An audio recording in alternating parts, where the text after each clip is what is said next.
Zdravím, bača. A to vlčej matere skoro mi srdce odpojilo. Ups, prepáčte. Čo tu väčšine obsmrdaš, jak partizán za vojny? A propos, bude vojna? Asi máš na mysli starého plienkového Joea, ktorému nakázali, nech nás postraší raketami? A vy, bača, sa nebojíte? Počujú náčik môj osprostený, ale veď psychologická vojna tu už beží roky. Prezraďte nám, ako to funguje. Skrátka chcú, aby sa ľudia báli, aby mali strach. Podľa vás sa boja? Na ovečky robia stále bu, zožeň si plynovú masku, jedlo, lieky, vakcíny, elektroauto a schovaj sa v atomovom kryte, jaj.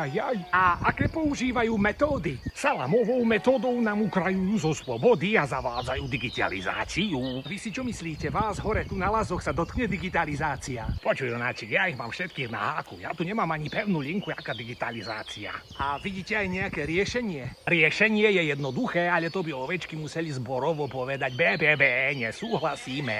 Aké cenné rady by ste dali divákom televízie Przniteľ? Stačí jednoducho povedať, neprosím si vaše digitálne huncúctva, elektroauta a iné vtákoviny. Máte ešte niečo?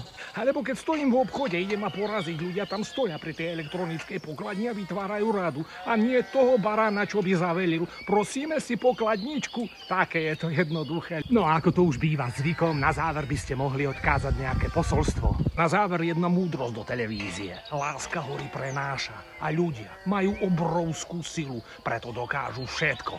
Nebojte sa nikoho, všetko je v nás a nikto vám nič nemôže, keď nemáte strach.